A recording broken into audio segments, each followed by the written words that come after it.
શ્રીકૃષ્ણ કહે છે, મનુષ્યના જન્મ પહેલાં જ તેનું ભાગ્ય લખાઈ જાય છે.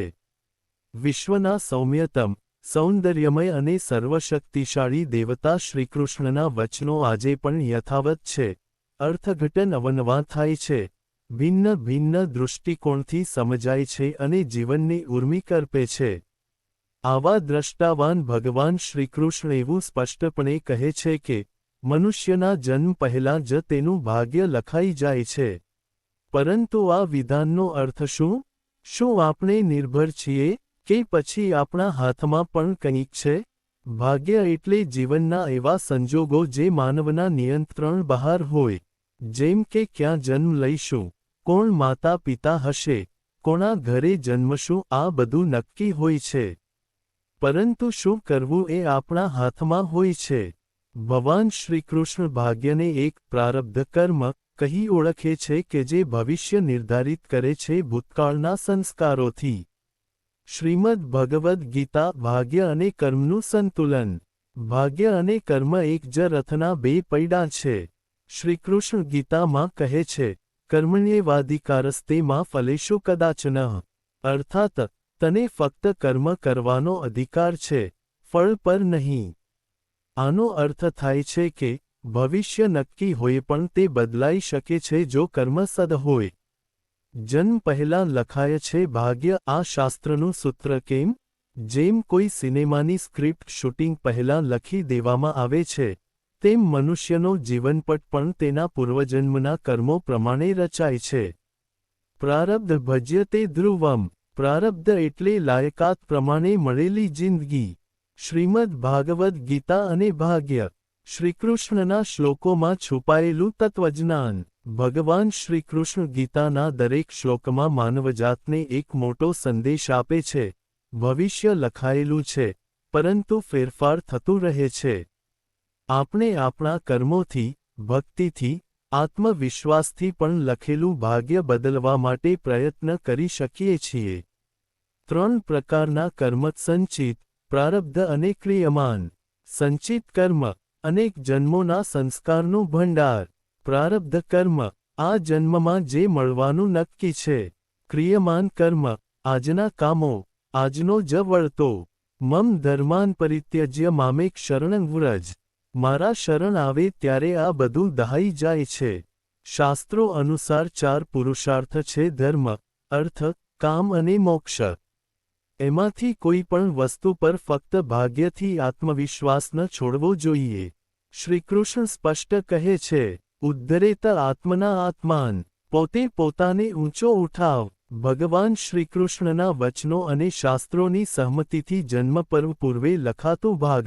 શાસ્ત્રોમાં કહેવામાં આવ્યું છે કે મનુષ્યના જન્મ પહેલાં તેના જીવનની ઘટનાઓનું લેખાજોખા બ્રહ્મા, યમ અને ચિત્રગુપ્ત કરે છે. બ્રહ્મા, સર્જનહાર, જીવનના પ્રથમ તબક્કાની રચના કરે છે.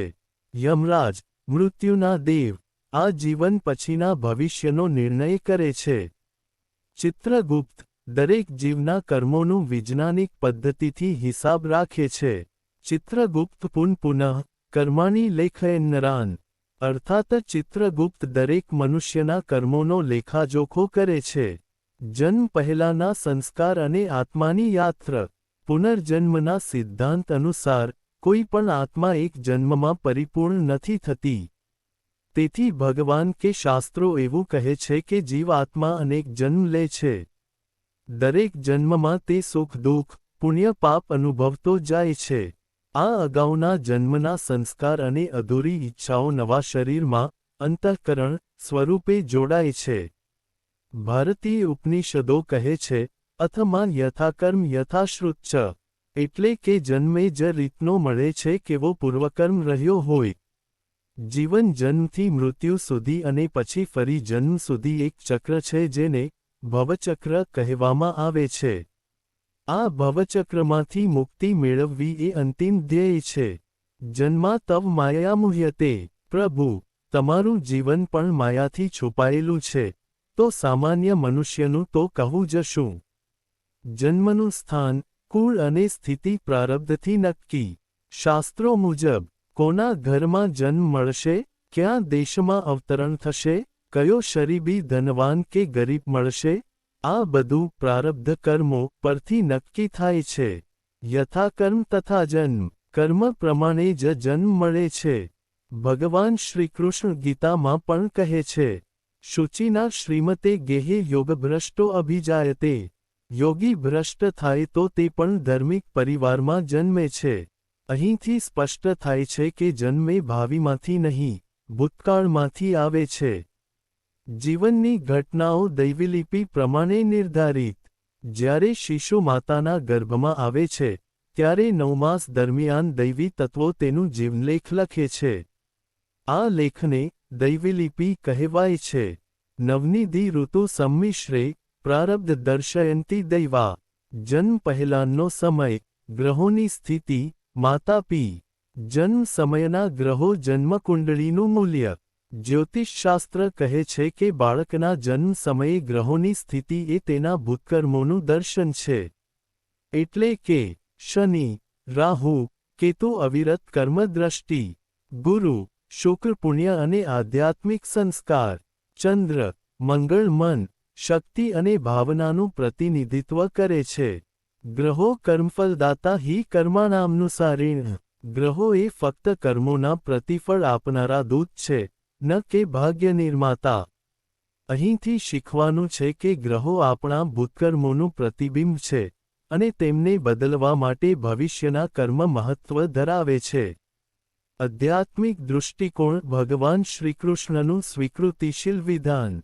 શ્રીકૃષ્ણ સ્પષ્ટપણે કહે છે કે જન્મ પહેલાંનું જીવન નક્કી હોય છે, પરંતુ તે માનવ માટે બંધનરૂપ હોય એ જરૂરી નથી. તે પુનઃલેખન થઈ શકે છે સત્યકર્મ, ભક્તિ, સત્સંગ, સમર્પણ દ્વારા.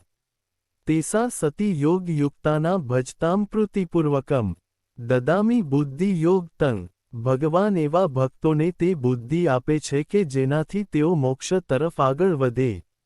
અર્થાત, જો આપણું પ્રારબ્ધ ખરાબ હોય તો પણ ભગવાનની કૃપાથી અને આત્મપ્રયત્નથી નવું જીવન લખી શકાય છે. જન્મ પહેલાં ભગવાન, યમ અને ચિત્રગુપ્ત જીવનલેખ લખે છે. દરેક આત્માનું નક્કી થાય છે પરિવાર, દેશ, શરીર, સંજોગ. આ બધું થાય છે પૂર્વકર્મોના આધારે. જો કે, શ્રીકૃષ્ણ કહે છે કે ભક્તિ અને સત્કર્મથી આ લેખ બદલાઈ પણ શકે છે. આંશિક અવકાશ છે પણ કર્મ અને ભક્તિથી શક્ય છે પરિવર્તન.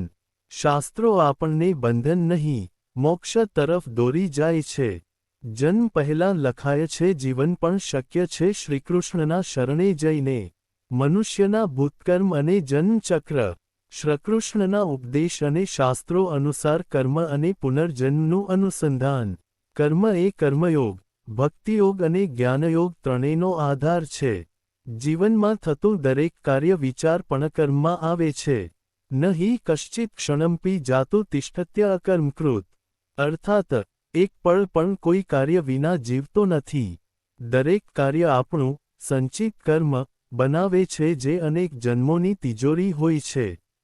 ભૂતકર્મ એટલે પહેલાં જન્મના કરેલા કર્મો જે સદ હોય તો પુણ્ય, દૂષિત હોય તો પાપ.